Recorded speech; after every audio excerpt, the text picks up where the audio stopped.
Hi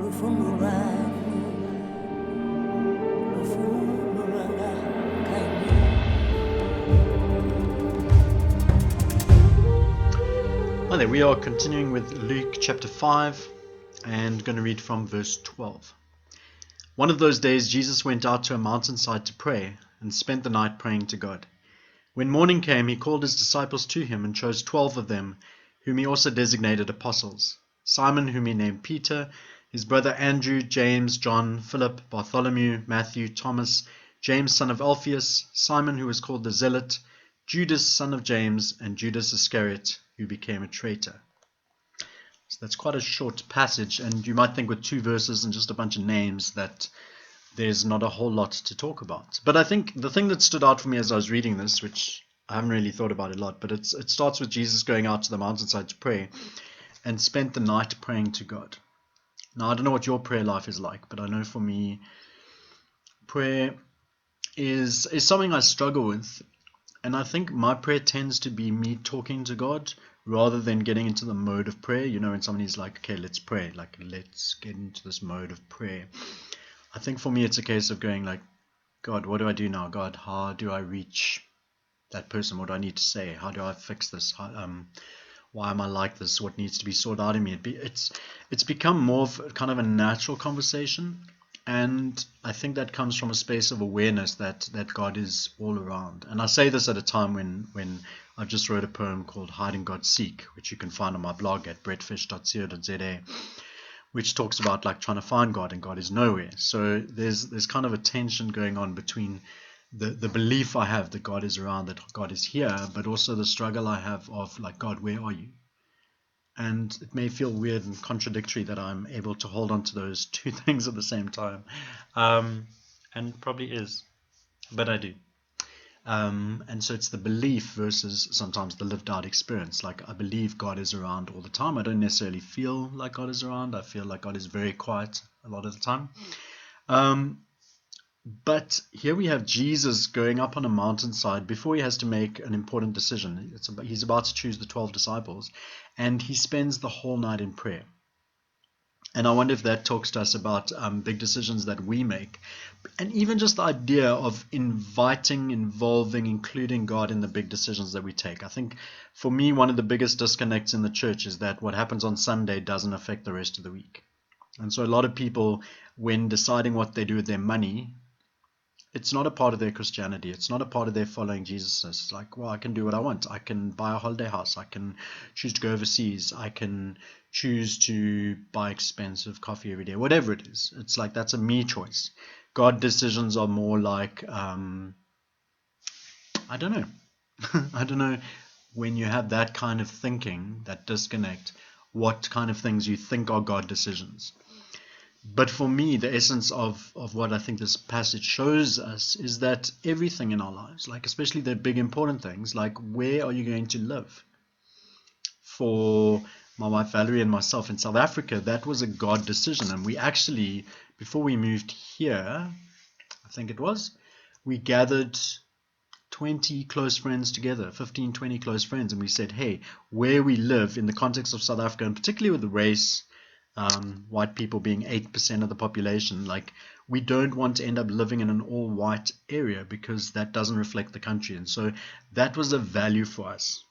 And so we invited people to actually pray with us and to talk with us and to share what they felt God was saying, especially when we maybe felt like God wasn't speaking to us or we couldn't hear God. Then gather other people around, gather people that can hear from God. And I think that's a powerful principle when it comes to big decisions. What if we invited God to lead us into where we decided to live? What if we invited God to lead us into how we spend our money? How we invest our money? Do we invest our money? Do we save our money? In a time when the world's in this huge crisis, Val and I keep saying to each other, what if this is the rainy day? You've set aside money for a rainy day. What if this is the rainy day? People that are like, oh, I've got no money. You've got savings. Some of you have savings. You have other spaces where that money's lying. It's like, maybe this is today. Maybe somebody not eating today is more important than you having money for next Thursday. So we've been wrestling and grappling with a bunch of that stuff and trying to live well with our money. And that's just one example. How about where I work? How about where I go to church? If I go to traditional institutional church, do I choose a place that's comfortable? I often hear people saying, I go to this church because it feeds me. I go to this church because I like the worship. I go to this church because it works for my kids. And I think that's a harder one to, like, let's go to a church that doesn't work for our kids. I totally get that. That's a harder one. But the other ones, are we asking God who we should be churching with, what that looks like? And is it just because it's comfortable, or is it because of God wants? So that's the first thing, like prayer before big decisions and maybe any decisions. How much are we inviting God to be part of those decisions? And then Jesus makes this decision and he chooses these 12 people, and we recognize some names. We recognize Philip as the one who doubts. We recognize Peter is the one that at some point Jesus goes, get away from me, Satan, because you've got in mind the things of man and not the things of the kingdom of God. We recognize James and John and themselves, but also their mom. We're like, okay, Jesus, can you put my sons on the thrones next to you in heaven? And so what's very interesting to me, if we look at how modern churches often, like how we employ people, how we put people in leadership and stuff, and people often, different churches do it in different ways, but often they'll be like, no, that person's not good enough, which is very interesting to me. And there used to be this thing being passed around, like if the 12 disciples applied for leadership positions at your church, none of them would get the job. And that's true, because the 12 disciples were not the 12 godly, getting it right all the time people of God. They were like a bunch of mess ups. And after spending 3 years with Jesus, the Messiah, they were still pretty crap, let's be honest. After 3 years, they all ran away and fled and left Jesus when he got arrested. After 3 years, Peter denied Jesus. After 3 years, Judas betrayed Jesus. That's after spending 3 years physically with Jesus, listening to his teaching, watching him do miracles. Like, we sit in the space 2,000 years or whatever later of struggling because, like, we don't physically have Jesus with us, and so we believe in God and we read the stories and we try to be motivated by them.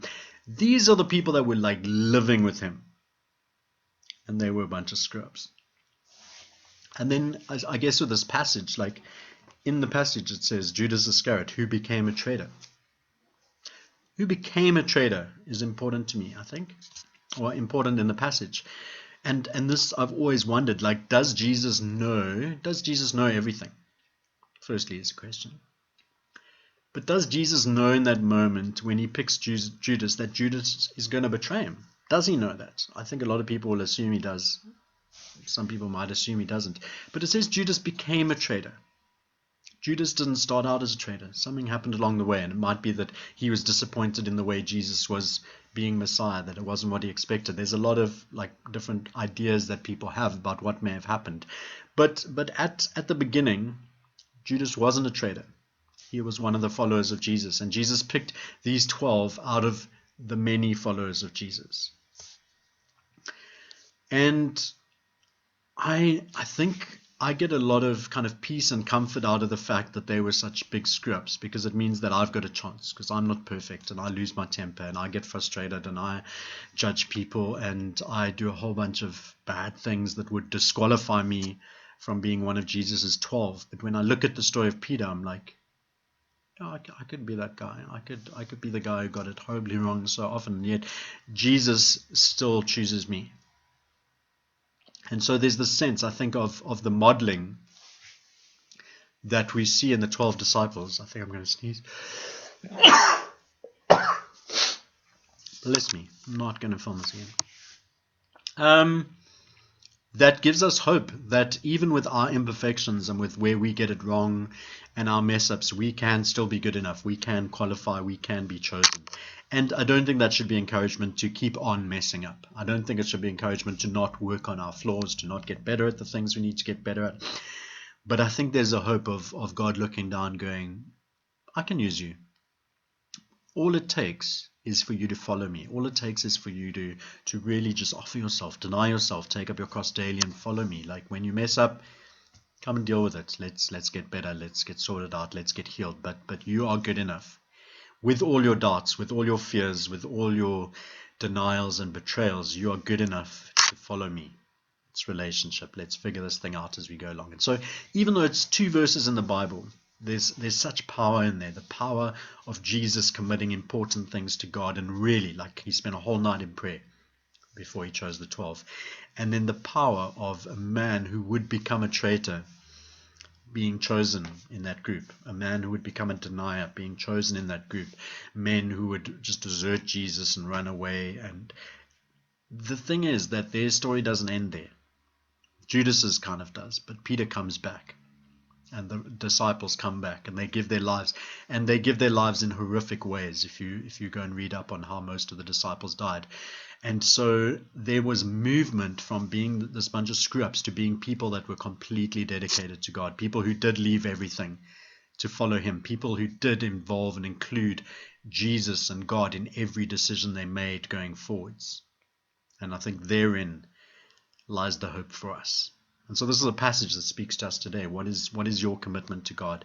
How involved, how included is God in your day-to-day decisions, and especially in the big things? Did you ask God where you should stay? Did you ask God where you should hang out? Did you ask God which people you should invest in this year?